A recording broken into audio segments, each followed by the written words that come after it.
ফার্মগেটে metro রেলের পিলারের bearing pad ও নকশায় ত্রুটি খুঁজে পেয়েছে উচ্চ পর্যায়ের তদন্ত কমিটি।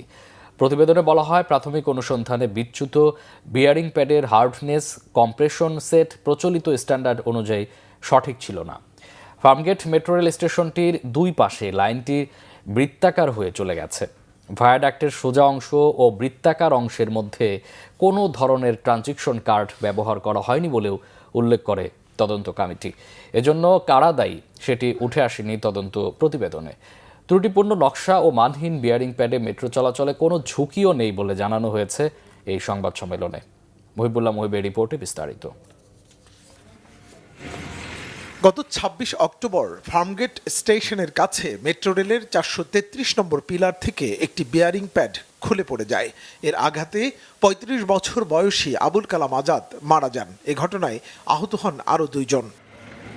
সেতু বিভাগের সচিব মোহাম্মদ আব্দুর রৌফের নেতৃত্বাধীন তদন্ত কমিটি বৃহস্পতিবার যোগাযোগ মন্ত্রণালয়ের কাছে এ সংক্রান্ত একটি প্রতিবেদন জমা দিয়েছে।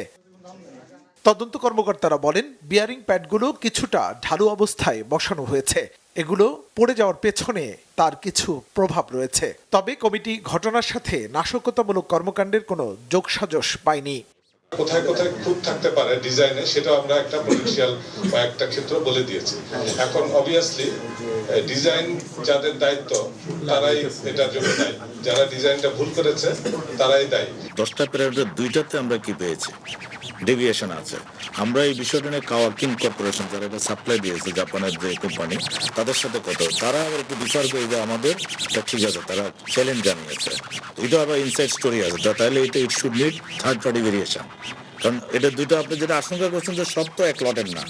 এক দুই হচ্ছে আমরা যে পদ্ধতিতে ডুয়েটে টেস্ট করেছি সেটা তারা আবার তাকে বলছে এটা আপনাদেরটা আমাদেরটা ঠিক আছে, তারা চ্যালেঞ্জ করছে।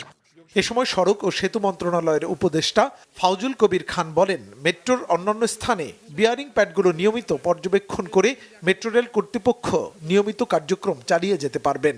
কমিটির যে সুপারিশ সেটা হচ্ছে ভবিষ্যতে এই ধরনের দুর্ঘটনা এড়ানোর জন্য কার্ভ অ্যালাইনমেন্ট সংশ্লিষ্ট স্থানে বিয়ারিং প্যাড যাতে সরে যেতে না পারে সেই জন্য যথাযথ কার্যকরী ব্যবস্থা জরুরি ভিত্তিতে সন্নিবেশিত করতে হবে, যার কার্যক্রম বিএমটিসিএল কর্তৃক বাস্তবায়িত হচ্ছে।